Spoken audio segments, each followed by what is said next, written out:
Salve, perkenalkan nama saya Angelina Bajo dengan NIM 431210118, Program Studi Ilmu Komunikasi Universitas Katolik Widya Mandira Kupang.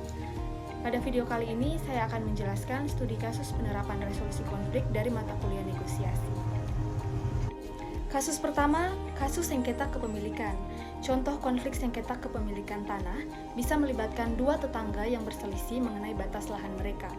Salah satu pihak mungkin merasa bahwa tanah yang digunakan oleh tetangganya sebenarnya adalah bagian dari lahan mereka.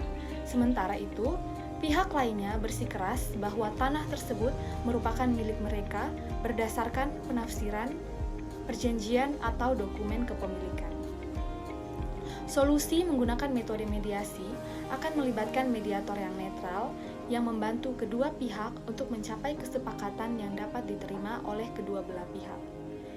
Mediator akan mendengarkan argumen dan bukti dari kedua pihak serta membantu mereka untuk mengidentifikasi kepentingan dan kebutuhan masing-masing. Melalui mediasi, kedua pihak dapat mencari solusi yang memenuhi kepentingan mereka secara adil. Ini bisa melibatkan pembagian lahan secara proporsional, penyesuaian batas lahan, atau kesepakatan lain yang mempertimbangkan kepentingan kedua belah pihak. Mediator juga dapat membantu dalam pembuatan perjanjian tertulis yang mengikat untuk mencegah timbulnya sengketa serupa di masa depan. Persoalan yang kedua yaitu kasus perselisihan perburuhan. Contoh kasusnya yaitu perselisihan perburuhan yang melibatkan perbedaan pendapat antara serikat pekerja dan manajemen perusahaan terkait kenaikan upah atau kondisi kerja. Misalnya, serikat pekerja menuntut kenaikan gaji sebesar 15% untuk semua karyawan, sementara manajemen perusahaan hanya bersedia memberikan kenaikan 8%. Dalam kasus ini, solusi menggunakan metode arbitrase bisa melibatkan langkah-langkah sebagai berikut. Yang pertama, arbiter mempertimbangkan argumen dari kedua belah pihak dan membuat keputusan yang mengikat bagi kedua belah pihak. Yang kedua, implementasi keputusan arbiter oleh kedua pihak yang biasanya bersifat final dan mengakhiri perselisihan.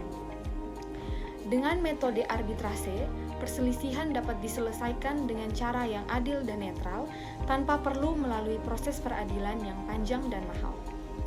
Yang ketiga, konflik komunitas. Contoh kasus konflik komunitas bisa melibatkan perbedaan pendapat mengenai penggunaan dana komunitas antara pengurus dan anggota, seperti alokasi dana untuk renovasi fasilitas umum versus pengembangan program sosial.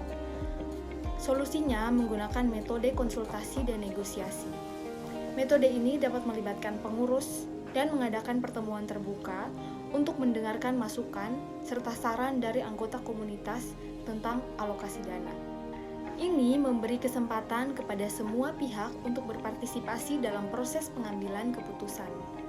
Melalui pendekatan konsultasi dan negosiasi yang inklusif dan transparan, konflik dalam komunitas dapat diatasi dengan cara mempromosikan kolaborasi dengan keputusan bersama. Sekian penjelasan dari saya, semoga dimengerti. Terima kasih.